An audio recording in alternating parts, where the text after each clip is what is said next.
बिस्मिल्लाहिर्रहमानिर्रहीम। अस्सलाम वालेकुम डियर स्टूडेंट्स, मैं हूं आपका biology instructor Ubaidur Rahman bag.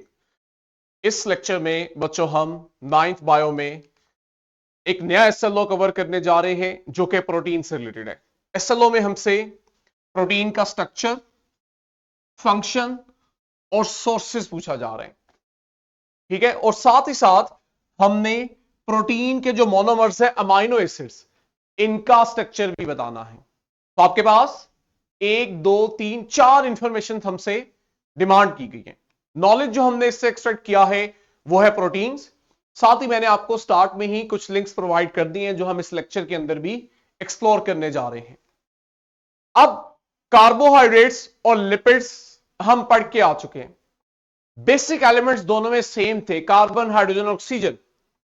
Carbohydrate में हमने देखा था कि जो हाइड्रोजन और ऑक्सीजन की रेशियो है ना, वो बिल्कुल वही है जो पानी में होती है, 2:1। जबकि लिपिड में आपके पास ऑक्सीजन की रेशियो कम होती है, कार्बन हाइड्रोजन रेशियो ज्यादा होती है, जिस वजह से आप देखते हो उनके अंदर एनर्जी स्टोर करने की एबिलिटी भी ज्यादा होती है। प्रोटीन भी आपके पास उन्हीं की तरह ऑर्गेनिक कंपाउंड्स है, ठीक है, और इनकी सिग्निफिकेंस बहुत ज्यादा है। हर ऑर्गेनिक कंपाउंड की सिग्निफिकेंस ज्यादा है।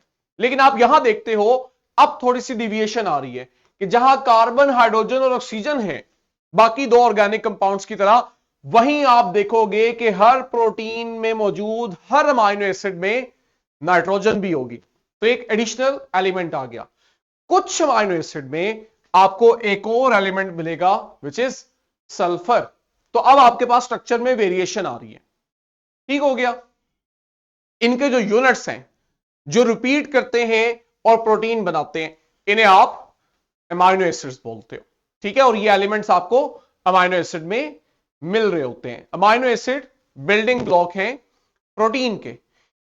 जब प्रोटीन बनती है ना, तो यही अमाइनो एसिड जो है, ये आप देखते हो एक स्पेसिफिक सीक्वेंस के अंदर, एक खास ऑर्डर के अंदर एक दूसरे के साथ आके बॉन्ड बनाते हैं। इनके सीक्वेंस में वेरिएशन लाते जाओ, आप लोग देखोगे प्रोटीन के अंदर वेरिएशन आती जाएगी। तो आपकी बॉडी में जितनी भी प्रोटीन्स हैं, इनके अंदर वेरिएशन की वजह ही अमाइनो एसिड के सीक्वेंस में चेंज है। अभी हमें बड़ी इंटरेस्टिंग इंफॉर्मेशन देखने लगे। कहते हैं आपके पास ह्यूमन प्रोटीन जितनी भी है ना, मोस्टली आप देखोगे कि ये 20 अमाइनो एसिड्स हैं जिनसे बनी हुई है। तो ये 20 अमाइनो एसिड ऐसा क्या करते हैं कि हमारी बॉडी में इतनी ज्यादा प्रोटीन्स बना देते हैं? बड़ा सिंपल सा आंसर है कि इनका सीक्वेंस वेरी करता रहता है। यही 20 अमाइनो एसिड बार बार डिफरेंट ऑर्डर के अंदर, सीक्वेंस के अंदर अरेंज होते हैं और हर दफा एक डिफरेंट प्रोटीन बना देते हैं। लेकिन आप प्रोटीन को जब डिटेल देखते हो, आपको मोस्टली यही 20 अमाइनो एसिड मिल रहे होते हैं। जब हम इनका स्ट्रक्चर देखते हैं ना, इन 20 अमाइनो एसिड का, ये उससे भी ज्यादा इंटरेस्टिंग बात है कि इनमें आपके पास जो जनरल स्ट्रक्चर है वो ऑलमोस्ट सेम होता है, सिवाय एक ग्रुप के। यानी कि आप जितने अमाइनो एसिड भी लोगे, एक ग्रुप के अलावा बाकी सारा स्ट्रक्चर उनका सेम होगा। ये जो एक ग्रुप है ये बदलता जाएगा और अमाइनो एसिड बदलते जाएंगे, और अमाइनो एसिड का सीक्वेंस बदलते जाओगे, आपके पास प्रोटीन बदलती जाएगी। अब हम देखते हैं एक अमाइनो एसिड का स्ट्रक्चर क्या है। हमारे एसएलओ में एंड पे उसने कहा था कि आपने अमाइनो एसिड का स्ट्रक्चर भी देखते हैं जो प्रोटीन बना रहे हैं। जब हम अमाइनो एसिड को देखते हैं तो हमें इसके सेंटर में एक कार्बन मिलता है जिसे आप सेंट्रल कार्बन एटम भी कहते हो, या ये अब मैं आपको एक्स्ट्रा इंफॉर्मेशन दे रहा हूं, अल्फा कार्बन एटम भी बोलते हो। ये जो अल्फा कार्बन है, सेंट्रल कार्बन एटम है, ये आगे से 4 डिफरेंट ग्रुप्स के साथ अटैच होते हैं, जिनमें से 3 ग्रुप सभी अमाइनो एसिड में सेम है, सिर्फ एक ग्रुप में फर्क आएगा। वो 3 ग्रुप जो सभी अमाइनो एसिड में सेम होते हैं वो कौन कौन से हैं? एक इनमें आप देखते हो NH2 अमाइनो ग्रुप होता है। दूसरा हम इनमें देखते हैं कार्बोक्सिलिक एसिड, जिसे आप एसिड ग्रुप भी कहते हो, COOH, ये भी तमाम अमाइनो एसिड में होगा। और तीसरा आपके पास हाइड्रोजन का एटम है, किसके साथ अटैच है? इस अल्फा कार्बन, सेंट्रल कार्बन के साथ। चौथा ग्रुप जो है ये असल में चेंज होता है। क्योंकि ये हर अमाइनो एसिड में चेंज होता है, इसलिए जब हम जनरल स्ट्रक्चर लिखते हैं ना, जनरल फार्मूला अमाइनो एसिड का, वहां हम इसे R से रिप्रेजेंट कर देते हैं कि R कुछ भी हो सकता है, हाइड्रोजन भी या कोई और ऑर्गेनिक ग्रुप भी। ठीक हो गया, यही बात आगे लिखी हुई है। आप आर ग्रुप बदलते जाओ, अमाइनो एसिड बदलता जाएगा आपके पास। और यही आर ग्रुप जो है वो हर अमाइनो एसिड को उसकी स्पेसिफिक प्रॉपर्टी देता है, और वही अमाइनो एसिड जब अरेंज होते हैं तो वो प्रोटीन को स्पेसिफिक प्रॉपर्टीज और फंक्शंस देते हैं। हम जो दो सबसे सिंपलेस्ट अमाइनो एसिड है ना, इन्हें केस स्टडी के तौर पे पढ़ने जा रहे हैं। आपके पास जो दो सिंपलेस्ट अमाइनो एसिड हैं, इनमें ग्लाइसिन है और दूसरा एलानीन है। क्या चीज सिंपलेस्ट बना रही है इन्हें? इनका जो आर ग्रुप होगा ना, वो आप देखोगे सिंपलेस्ट होगा बाकी तमाम अमाइनो एसिड्स की निस्बत। पहले तो हम इनके जनरल स्ट्रक्चर पे फोकस करते हैं। ये रहा हमारा अल्फा या सेंट्रल कार्बन एटम, जिसके साथ चार ग्रुप हैं। इनमें से एक कार्बोक्सिलिक ग्रुप है, एसिडिक ग्रुप, दूसरा अमाइनो ग्रुप, तीसरा हाइड्रोजन एटम, सिंपलेस्ट। चौथा आपके पास है जी आर ग्रुप, जिसको हम साइड चेन कहते हैं। ये असल में वेरी कर रही है। अब सबसे सिंपलेस्ट आप खुद देखो क्या चीज आर की जगह आ सकती है। जो सबसे सिंपलेस्ट है वो आपके पास हाइड्रोजन का एक और एटम है। ये जो आपके पास अमाइनो एसिड बना है जिसमें आर की जगह एक simplest atom, single hydrogen atom आके अटैच हो गया, ये आपके पास सबसे सिंपलेस्ट अमाइनो एसिड है, जिसे आप ग्लाइसीन बोलते हो। इससे थोड़ा सा कॉम्प्लिकेटेड सेकंड सिंपलेस्ट ग्रुप क्या हो सकता है? CH3 methyl group. जब आर ग्रुप की जगह ये ग्रुप आके लगता है तो आपके पास सेकंड सिंपलेस्ट अमाइनो एसिड बनता है, जिसे हम एलानीन बोलते हैं। तो सबसे सिंपलेस्ट ग्लाइसीन, सेकंड पे एलानीन। ठीक है, इसकी एग्जांपल आप बार बार पढ़ोगे। अभी हम आगे दो अमाइनो एसिड में जब बॉन्ड पढ़ेंगे तो तब भी आप इन्हीं की एग्जांपल लेके चलते हो, इसलिए ये हमारे लिए इंपॉर्टेंट भी है। कहता आपके पास जब अमाइनो एसिड आपस में लिंक करते हैं ना, जुड़ते हैं, तो इनके दरमियान जो बॉन्ड बनता है इसे आप पेप्टाइड बॉन्ड का नाम देते हो। और इस पेप्टाइड बॉन्ड के दौरान असल में क्या हो रहा होता है?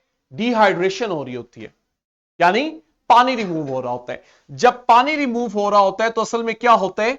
दो अमाइनो एसिड मिलके एक बड़ा स्ट्रक्चर बनाते हैं, यानी कि सिंथेसिस हो रही है किसी चीज की। ये ऐसा रिएक्शन है जहां दो यूनिट मिलके एक बड़ा स्ट्रक्चर बना रहे हैं, इसलिए आप इसे सिंथेसिस कहते हो। और जब ये दो यूनिट मिलके स्ट्रक्चर बनाते हैं तो इस दौरान वाटर रिमूव होता है, उसको हम डिहाइड्रेशन के लफ्ज से रिप्रेजेंट करते हैं। ये ले जी, ये आपके पास दो अमाइनो एसिड है। आप चाहो तो जनरली आर के साथ भी इन्हें रिएक्ट करवा सकते हो, इनका स्ट्रक्चर ड्रॉ करके।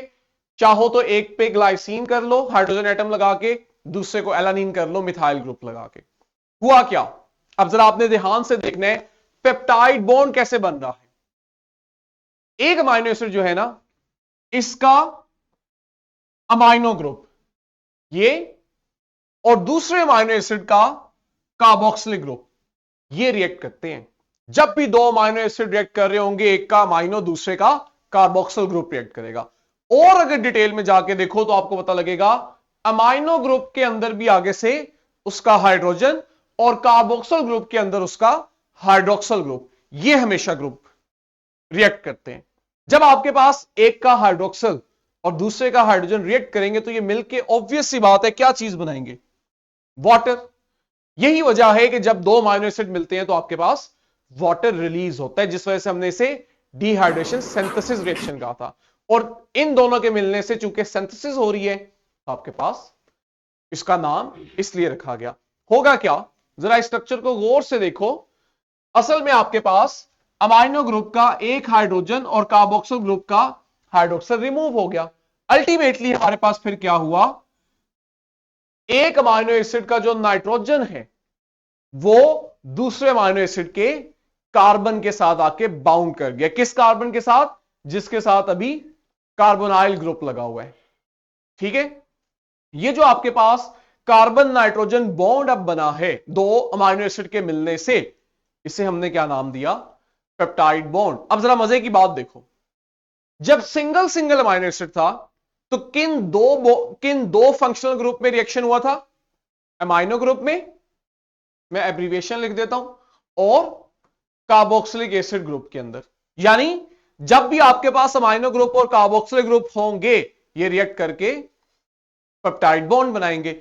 अब जरा गौर से देखो, ये जो स्ट्रक्चर बना है डाइपेप्टाइड, दो अमीनो एसिड है ना, तो आप इसे डाइपेप्टाइड बोलोगे। क्या इसके पास ये दोनों ग्रुप मौजूद हैं? बिल्कुल हैं। एक एंड पे जरा देखो, आपके पास वही अमीनो ग्रुप है और दूसरे एंड पे आपके पास वही कार्बोक्सिलिक ग्रुप है। तो इसका मतलब क्या हुआ, आप जितने मर्जी अमीनो एसिड लेते आओ, इन्हें जब जब मिलाओगे जो भी स्ट्रक्चर बनेगा उसके एक एंड पे अमीनो और दूसरे पे हमेशा कार्बोक्सिल ग्रुप होगा। इसका मतलब है आप उस चेन के अंदर जितने मर्जी चाहो अमीनो एसिड ऐड करवा लो। वो जो आपके पास एक लॉन्ग चेन बनेगी अमीनो एसिड के मिलने से, इसे हम कहते हैं पॉलीपेप्टाइड चेन। ठीक हो गया? अमीनो एसिड की वो चेन जो एक दूसरे के साथ पेप्टाइड बॉन्ड से जुड़ के बनी है, इसे हमने पॉलीपेप्टाइड चेन का नाम दिया। लेक्चर का हमारा टाइम आज कंप्लीट हो गया। कल हम सिमुलेशंस की मदद से लेक्चर को यहीं से कंटिन्यू करेंगे। आपके पास वीडियो लिंक में कंप्लीट लेक्चर की वर्कशीट और क्वेश्चन बैंक है। आपने इसे एडवांस प्रैक्टिस करके आना है ताकि कल जब आप पढ़ रहे हो तो आपको समझने में ज्यादा आसानी हो। कल इंशाल्लाह यहीं से कंटिन्यू करेंगे। तब तक के लिए बच्चों, अल्लाह हाफिज।